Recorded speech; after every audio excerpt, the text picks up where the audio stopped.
what's up, y'all? It's your girl NGD, and you are tuned into Black in the Day by AD, where we celebrate our dopeness 24/7, 365. Alright, what's up, y'all? Welcome back to Black in the Day by AD. Today I have a very special guest with me for this episode, Ben Ajayi. Yep, got it right. He is a storyteller, just real dope. How you got your start and good story. No gas. Little gas in the start of the week. I appreciate that.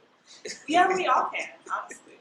It's gloomy Monday. We can all use a little gas. But there's no gas. Yeah. He's a dope, y'all. Don't let him try to outplace so. So tell us how you got started and like a little bit about what you do. Like she said, I'm Ben Ajayi. You can catch me on all my socials at where_you've originally born and raised in Austin. I moved out here in 2009 when I went to UTA. Went for marketing, and basically somewhere in between that when I was getting closer to graduation, because everyone's like, oh, what you gonna do? What you gonna do when you graduate? Absolutely. I was like, fuck, what am I about to do? Yeah. Oh, can I cuss? I'm sorry, I just started. Okay, you gotta make sure whatever. I'm an Irish child. I cuss like a sailor. It's fine. But yeah, so during that like junior senior year, when just trying to figure out what is it that I was actually trying to do, I just went back to what is it that I actually enjoyed, which was comics, anime, things like that, and writing. And that's kind of where I just said, fuck it, why not, and started writing. Because at that time, especially, I was getting tired of stories being put out and you hearing like white folk basically write black characters. Yeah. Like them like overusing Ebonic words and shit. Yeah, you be like, we don't talk like that. At all. We talk like that. So that was just the most like, definitely like watching, reading, that was the most frustrating thing or whatever. So definitely just wanted to tell the story that's like written by someone who looks like us, act like us.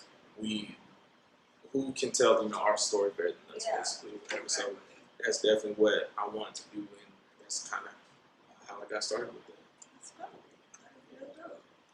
So, as a storyteller and a creative, how does music, if it does inspire you, how does music and movie kind of inspire your work?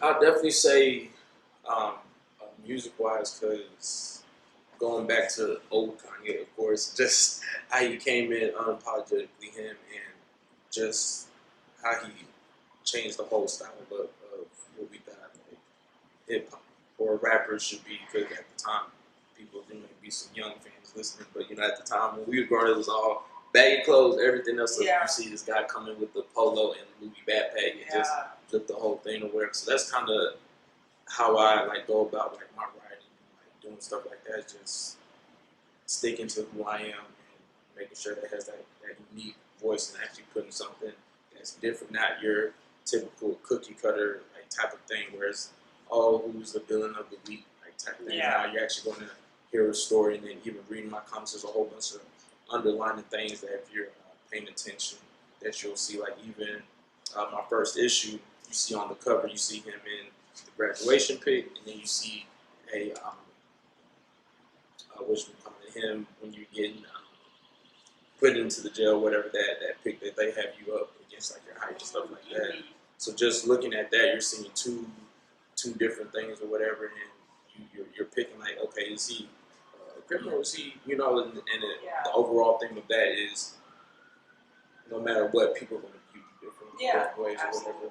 But just like how I forgot what the hashtag was, but it was some years ago where it's like anytime like a young man gets like gunned down or whatever, they put the worst picture against. You know what I'm saying? Yeah, I actually wrote a whole paper over that. It's like the journalism field, they villainize the victim whenever it comes to the victim being us, and then it's just like, how does that work? Exactly. So that was like the whole like idea for that like cover, whatever, just exploring deeper into that. So it's just all throughout the comic covers, especially things like that. You'll see, if you're paying attention, you'll see different things. So it's just me definitely wanting to touch into like those things that like affect us, because even going into issue 2 is a wider theme of, for whatever reason, I'm sure like a lot of people can relate, like for some reason black men, we just have like these secrets that for some reason we don't want to share with people and like things like that. But in all honesty, those series can like really like fuck up a family dynamic and things like that. So it's like going into issue 2, you kind of see that because the main character basically finds out that his whole family is these superpower beings or whatever, and basically had to learn that through somebody else. So just going through that and everything, you kind of just see the destruction, like secrecy and everything else can happen on somebody. So just just keep touching on just different like topics that like mean something to me, mean something that I think will mean something to people reading it. So it's just definitely putting that all in the story. So. He's talking about gas. What do you mean? So we're gonna play a little game. Okay. This or that, real quick. Marvel or DC? Oh, DC for sure. My favorite character is the Flash. Okay. I know some people are like, oh, what? No, the Flash, Wally West version of the Flash. Of course, I fucking stand Shaq, Justice League, the Black Green Lantern. Yeah. So definitely DC. But that's because they got better. They got better. The movies. I will give you that. Absolutely. I will absolutely DC. I don't know what the fuck they doing with their movies. They struggling. Yeah, but animated movies, movies, fire. Comics, fire. When they did Teen Titans, Justice, all that fire. Yeah. But just that area of movies, Marvel for sure. Marvel fucking them up. Yeah. But no, I mean, yeah. So I mean, it's a close run. I give Marvel a little edge over DC though. But then, like I said, just because the movie, and if we being completely honest, there's been a lot of not so just Marvel movies. Honestly, So people want to just gas, but. So, Pixar or DreamWorks?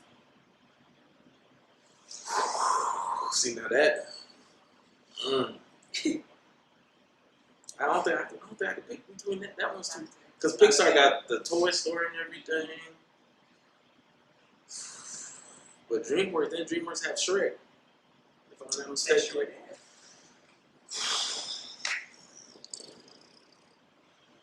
Man, I think I'm gonna have to lean towards Pixar. Just because don't they have majority like the Disney movie?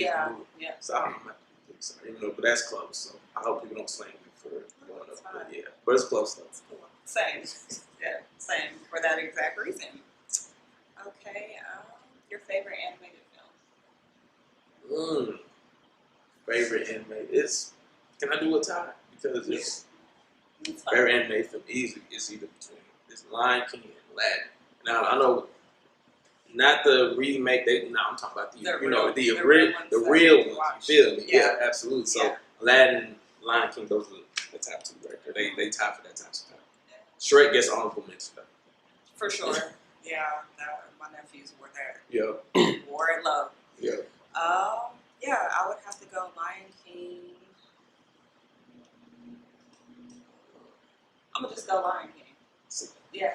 And you know what? I can't be mad, but like Aladdin, the songs too, boy, they had some bops. Sure. Yeah. They had some bops on there. So that little soundtrack was fire. That was a nice little soundtrack.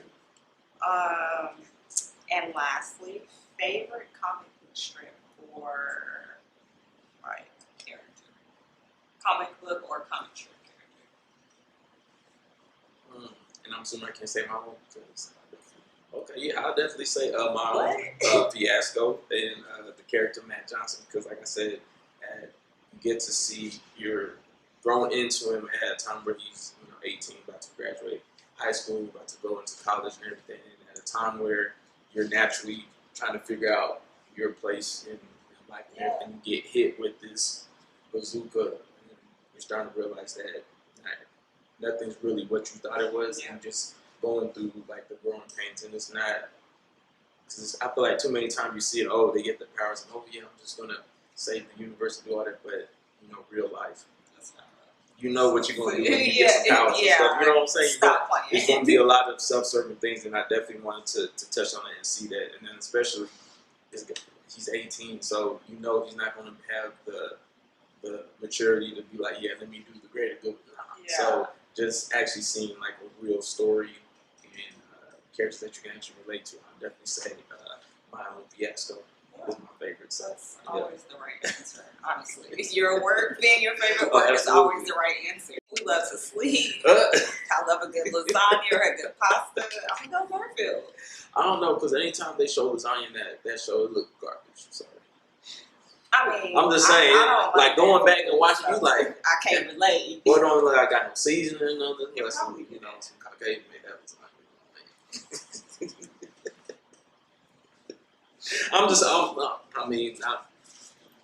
I know Black History over, but just. No, it's not. Black History 365. Hey, even though I think there was too many shenanigans happening. I think Many shenanigans. That's why I think we need to just regroup for 2021 for February. Yeah. Like, I think we need to have a committee meeting and really sit down and discuss. I don't know if you saw, there was an animated picture. They put Martin Luther King, Malcolm X, like some other people, and they had Black Panther on the front. And then this is what the killer was. They put Bill Cosby in there. They put R. Kelly in there. And all them throwing up the Wakanda. I said, bro, we just need to cancel this February 20. Like, it just didn't happen. Like, I said, bro, what are we doing? They literally had R. Kelly like crying in the picture. Okay, so whoever created that word, I just need you to hit me up real quick. I just want to chat a little bit. Bro, like, cause it was like out of pocket. Like the R. Kelly took me out, and then like Bill Cosby just off in the corner, just throwing. I said, all right, y'all, we doing too much. Those are shenanigans. Absolutely. Yeah. And then they was being petty. They put water, but his eye was swollen and stuff. I was like, bro. Yeah. We need just a doing quick too much, discussion. you know. Yeah.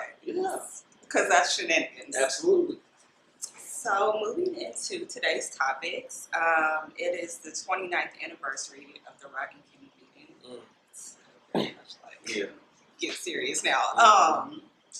But that happened on March 3rd, 1991, and that definitely had like a huge impact on the culture, LA. Absolutely. Yeah. And because it's crazy, because I think it came out 2 or 3 years ago when ESPN really dove into the OJ, like really dove into it or whatever. And what's crazy, what happened with the Rodney King thing had a direct impact of the jury voting like innocent for OJ, because they even interviewed like jurors like presently, and they were just like, we just want to win. Yeah. Like we saw what happened with Rodney King. We just wanted to win or whatever. Absolutely. But in actuality, when they broke it down, like OJ was not for.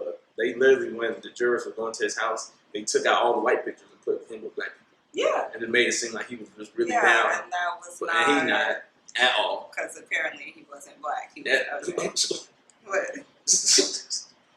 I mean, hey. You kind of see how that worked out. But exactly. That's neither here nor there. So it's like, but it's just to your point that like directly like led like to that, because we just at that point just wanted. Because I remember like as a kid, but not even knowing like the details, but I was just yelling, "Oh, he ain't do it."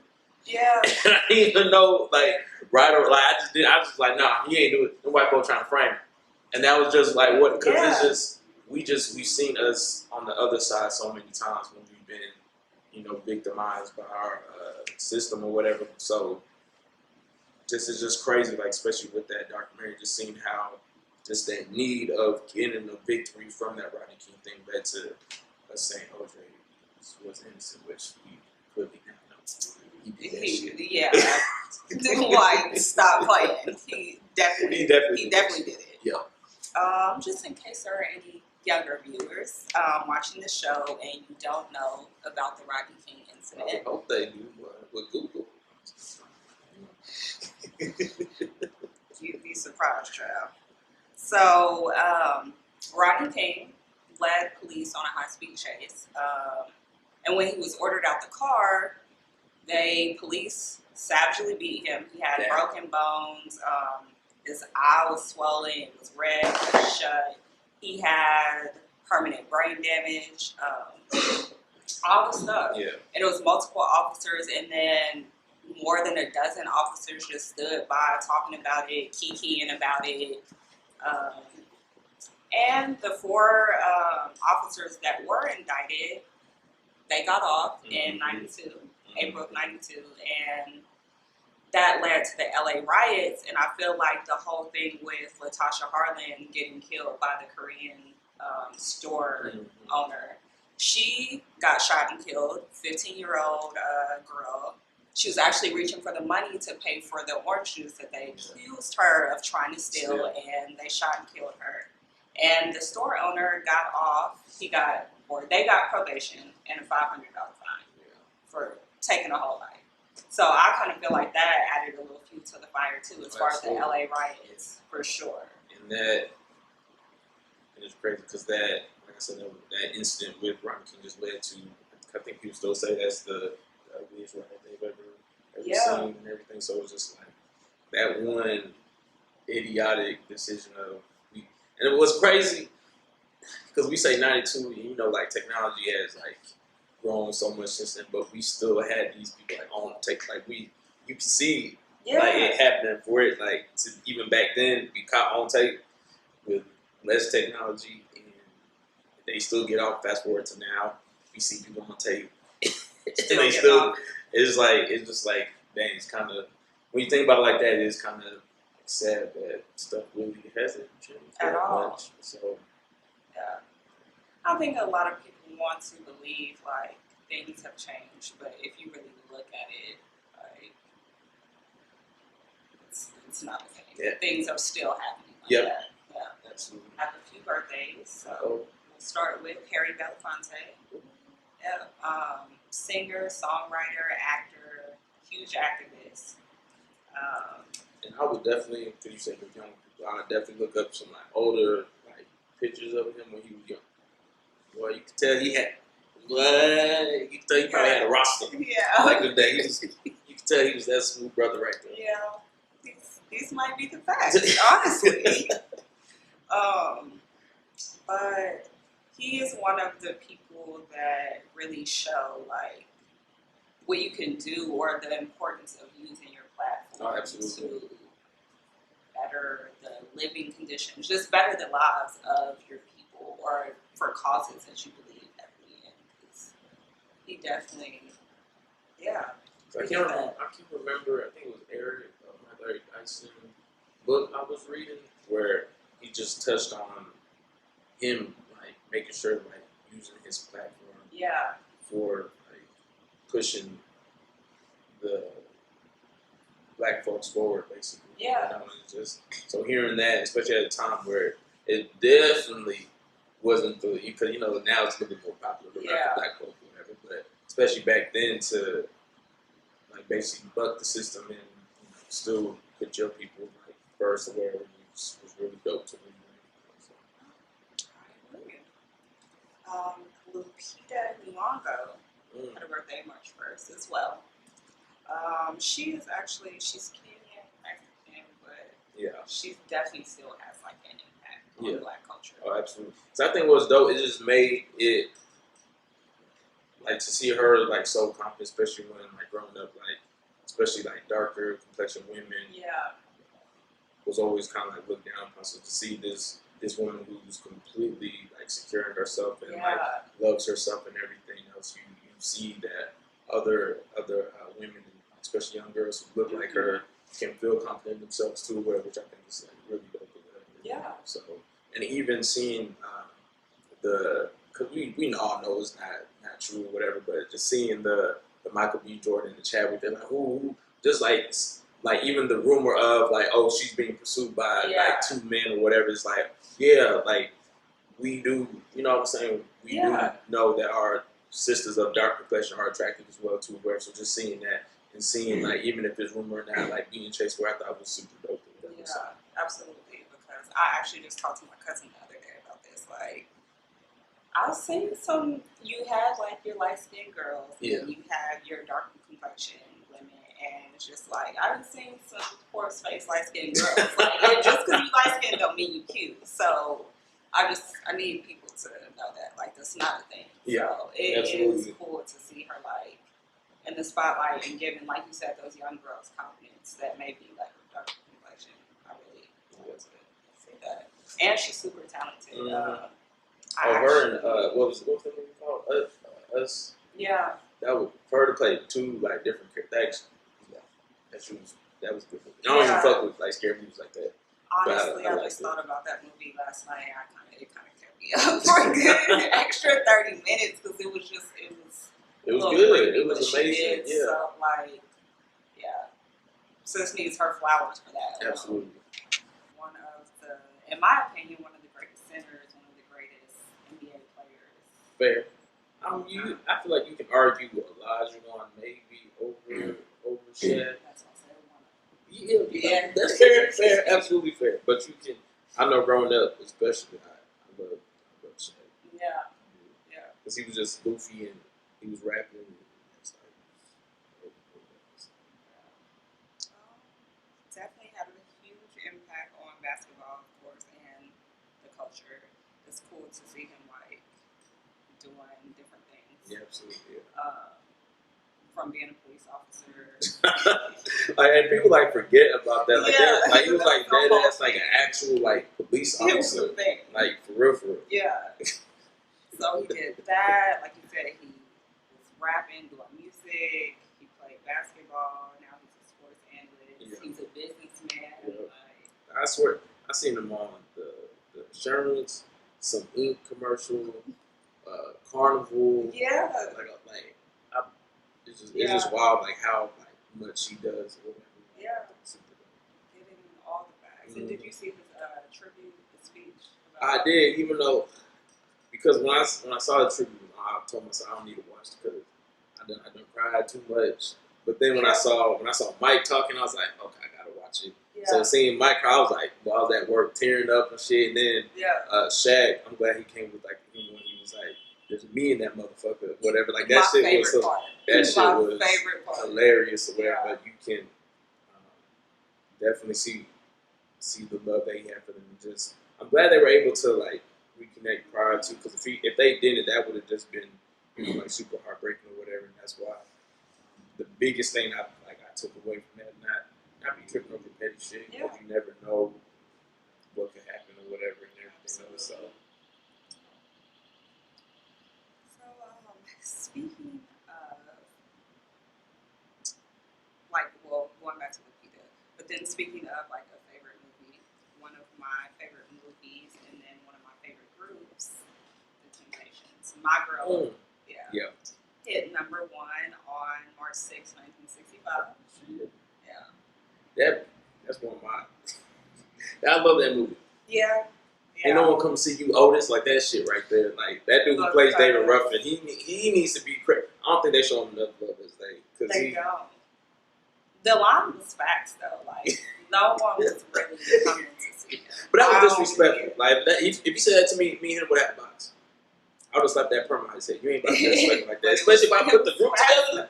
You ain't about to come and tell me no one come see you. I appreciate the logistics. However, they're not coming to see you. And then the pettiness of this man, Cabot is like a New Year's thing. When he goes going to come through the crowd and start saying, "I said this, man. My favorite. No, like he would have had to see me. Like me, you would have boxed during that point, and then he snatched the mic from dude. Yeah. And he personally, first of all, you ain't gonna snatch the mic in my hand. And then he just casually moved to the back. No, sir. Yeah. Me, you gonna be fine on the stage. So he petty. They broke the petty yourself for that. That's definitely one of my favorite movies, and then I think my favorite biography.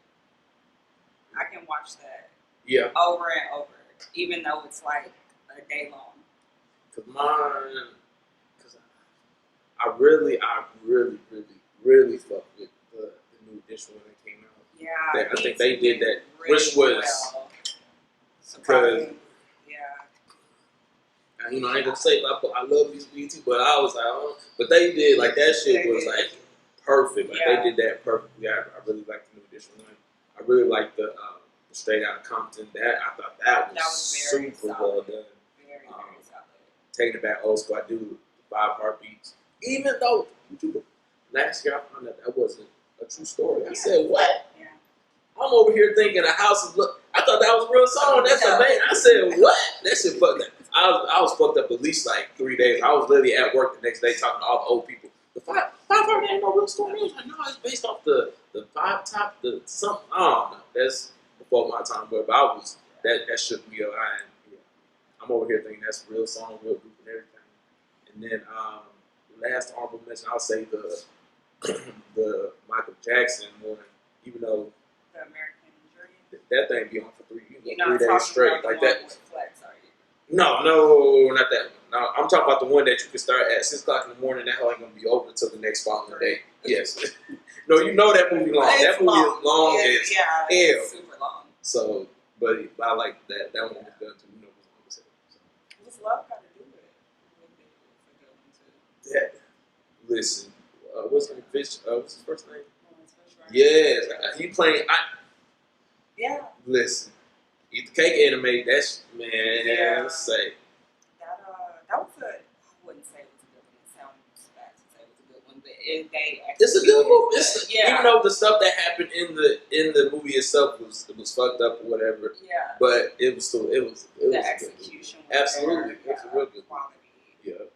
And then wow, this isn't really. Well, it's not really. It's not a black biopic. Selena's one of my favorite ones. Yeah, that's also with Jennifer Love. Yeah. What do you think about the TLC one? I think that came on the VH1. It had like Lil Mama, and like somebody else or whatever. Drew Sidora. I mean, I thought it was pretty good. I thought it was okay. I mean, Keke Palmer did. Oh yeah, she very Keke well. Palmer did her killed thing. Her part. She did her thing. And then we're gonna leave it at that. So moving on to one of my other favorite movies, the new Jack City soundtrack was released March 5th, 1991. Yeah. Soundtracks, I would say that Get Rich or Die Trying. Yeah. 50. That was good. That was a very solid one.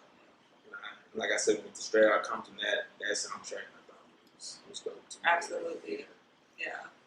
But just I can't think of like non-buyout films that I just really just pulled with their. I guess if you go old, I guess that's what they had that. That Maxwell, that's a iconic. That was a good song. Really, all the old black like hood movies, they all have some good music on there. We'll be honest about the situation. Like Poetic Justice. Yeah. This was a solid one. New Jack City. Yeah. The soundtrack. Waiting to Excel had a really good soundtrack. Yeah. It's like Four Brothers? They had some vibes. What was that movie? Was it How to Be a Player? They had some vibes. With Bill Murray? Mm-hmm. Yeah. Yep. So basically, all the old hood black movies, they all had some good movies. Yeah. Can you think of a soundtrack that you liked better than the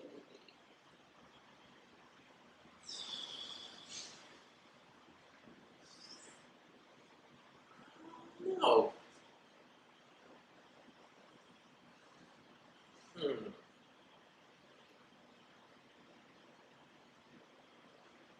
I would probably say it'll probably be recent because I just went to go see what's it called, Photograph with Issa Rae. Mm-hmm.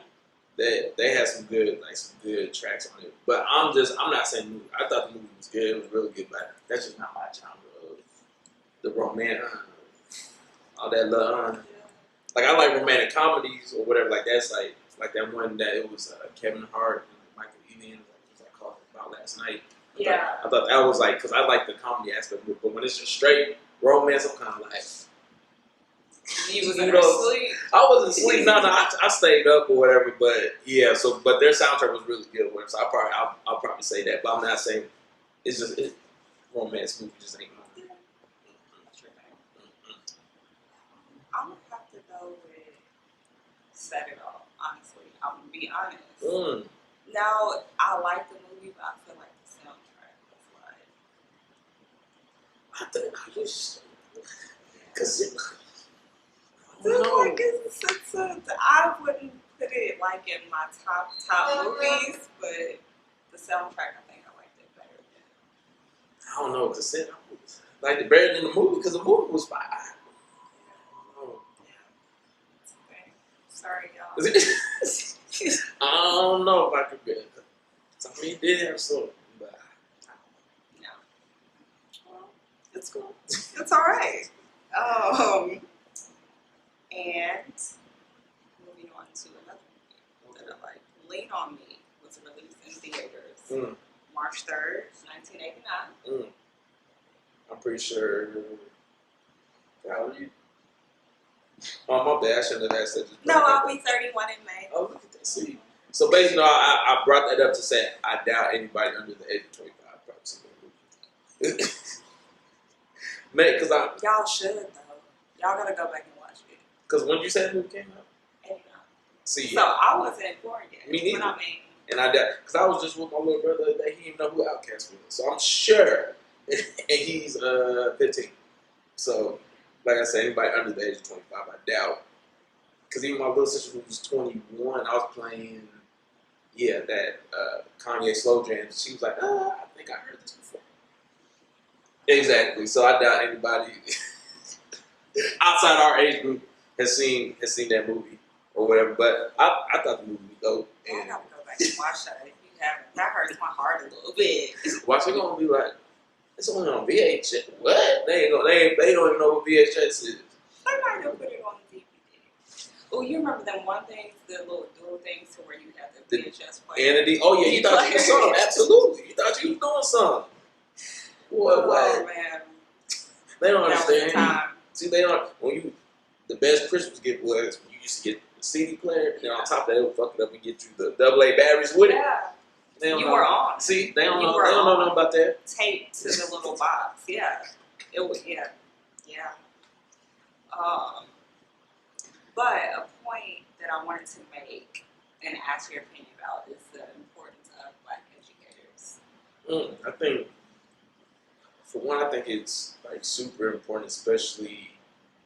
I feel like the best age is that like middle school age, especially because I feel like they're not stuck in their ways yet, like, as if they're getting to high school, but they're still old enough to understand and comprehend what's going on. Because when my last job when I was still undergrad before I got into like my career was I was doing a after school program, whatever. I loved it. Yeah. Because and then even like at first I didn't even have necessarily like an interview. I literally went there to just drop off my app, and they was like, "Oh, come on," because they was like, "We need like black men and everything else," because I think we can underestimate how like powerful like seeing black men who's like, granted, like I be feeling, I be looking at me hurt now, my bad, but granted, I'm still young. I'm still younger than their parents and stuff like that. So seeing someone that can quote unquote relate and understand is like something big. And then even when I was still in undergrad, we used to coach 7th grade, 17 girls or whatever. So just even like talk to them about like different things, because there was like this one particular like show that all leading up to it, they weren't taking it seriously. They were like playing around, whatever.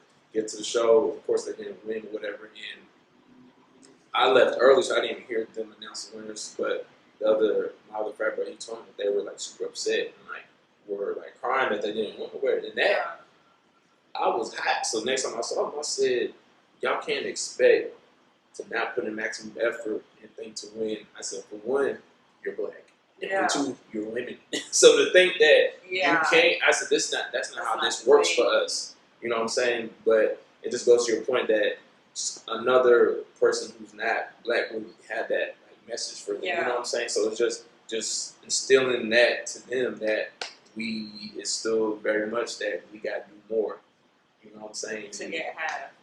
So it's just like it's definitely important for them like to see that and for us to be there to like instill that. Yeah, I had an interesting conversation, which I mean I kind of knew this. I've heard this from other people about educators and like seeing Black educators. And my cousin, she said she went to a school in high school at first, and it was a predominantly white school.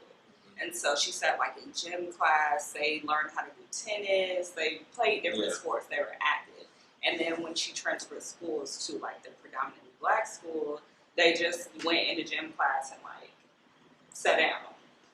And then she said she had a Black history teacher at the predominantly black school that didn't teach them anything, just called a roll and didn't say anything. I was just like, he really missed his opportunity to like shine. But that just goes into what we always hear, especially when you have people who are not trying to put funds in these predominantly schools that have, you know, people who look like us or whatever. Yeah.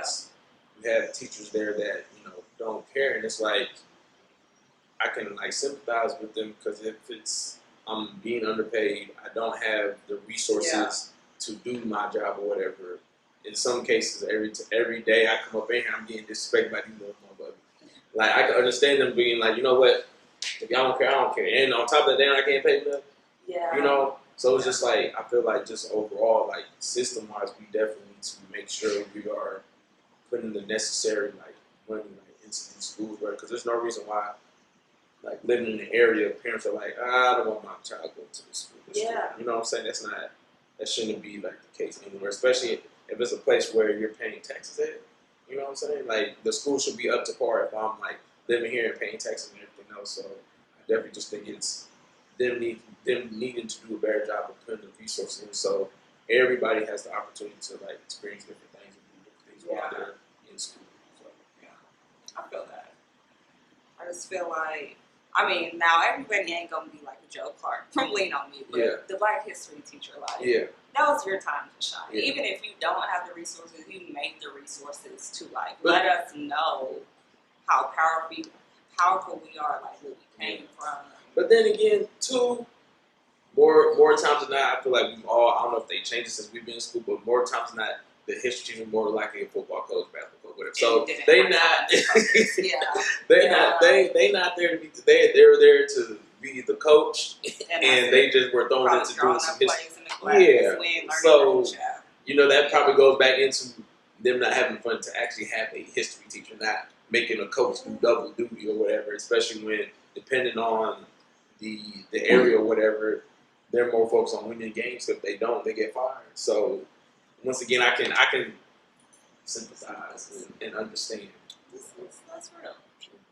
First, live televised NAACP Awards. So that was today, March 2nd, 2007.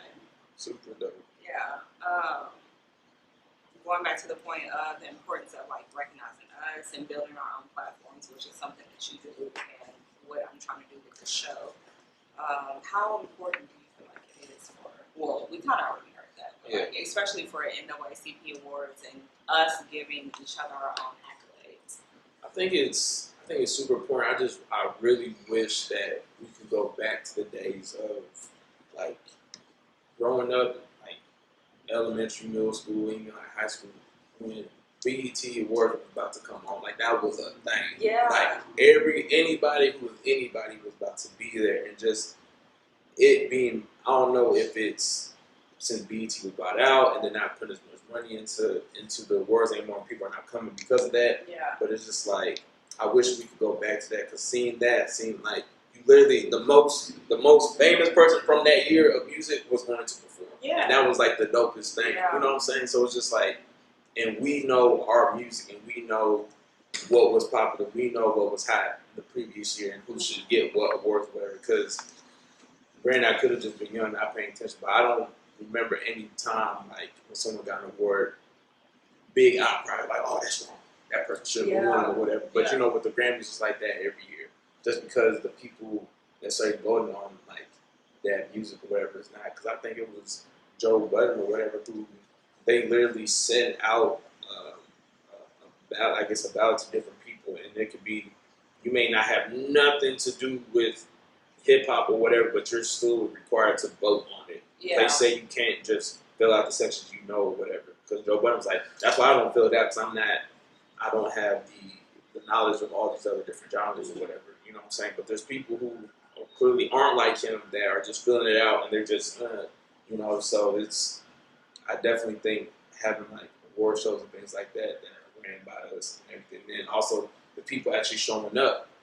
Yeah. You know, because that also goes back to like, okay, if this person show up, like, okay, yeah, that means it's important and it's, I guess, like of work and things like that. Yeah. Because it even goes back to, so I'm sure you've seen the clips of like how there's more of a spotlight on like these award shows and like people like, walking past like black press or whatever. Mm-hmm. And just, I think we just definitely need to make sure to, you know, help like our fellow, you know, brothers and sisters out when possible, because you know they're I'm sure they're not. There's only one of a few black folks on those type of, you know, events and stuff like that.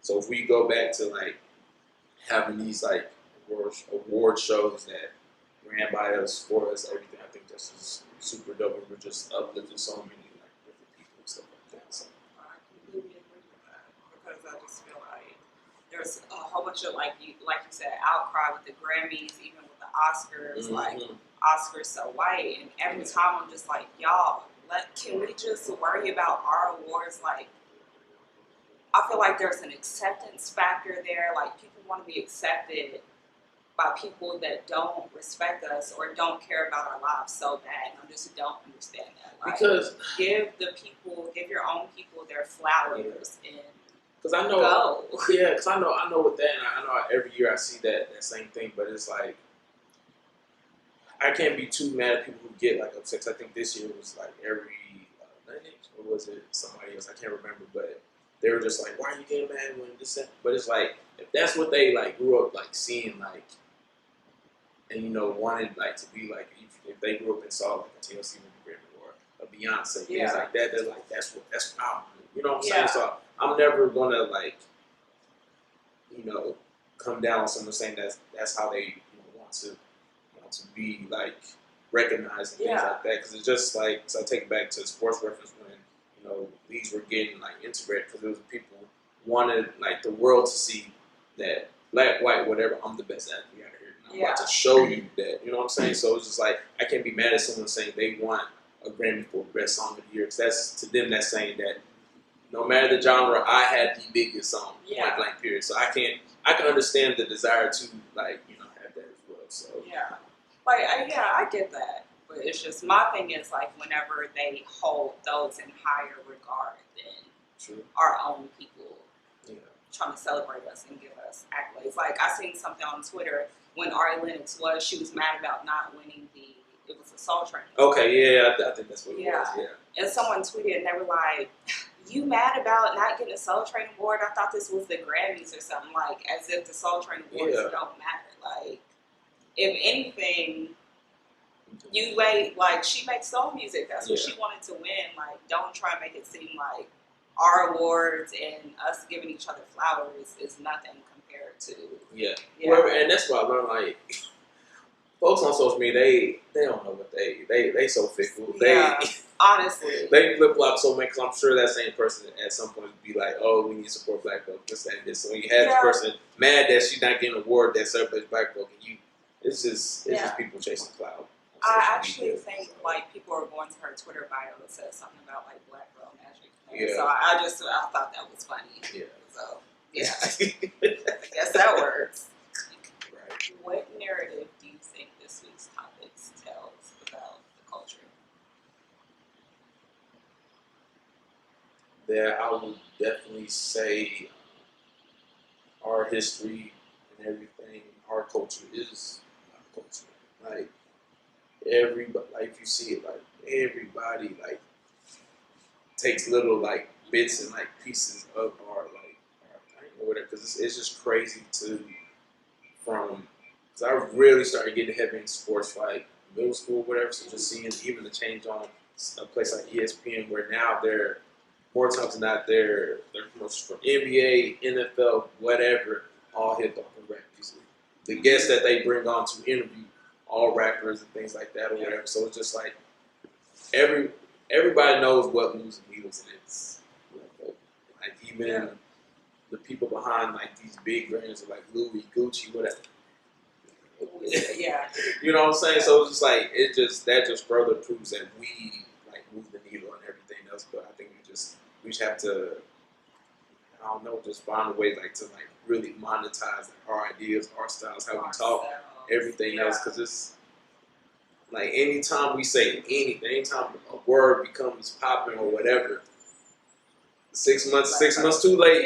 Yeah. You hear white folks trying to say it and use it out of context and stuff like that.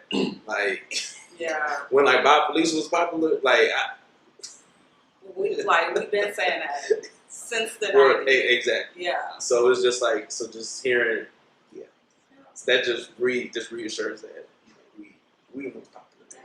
So, always and forever. Yeah. Well, I am super glad you came on to the Oh, show. thank you for having me. I appreciate Enjoyed our discussion. Well, the couch was real comfy and stuff. It's sway right here. I feel it. Listen, marble in the back. Go ahead. Gonna do a little something. A little razzle dazzle. Thank you for coming on. Where can we find you? Where can on Twitter, Instagram, wherever. I'm at Where You Been. That's WHERE_YOUBEN. You can get a copy of Fiasco on all my social media. You can go straight to the site at can'tstopfiasco.com. We got some shows coming up, so stay tuned. We have the Fan Expo here in Dallas at the end of March. So if you want a nice physical copy signed by yours truly and the artist Bradley Thomas on it, be sure to check us out there. Once again, thank you for having me. I greatly appreciate it. Cool. Thank you. Thank you. All right, y'all.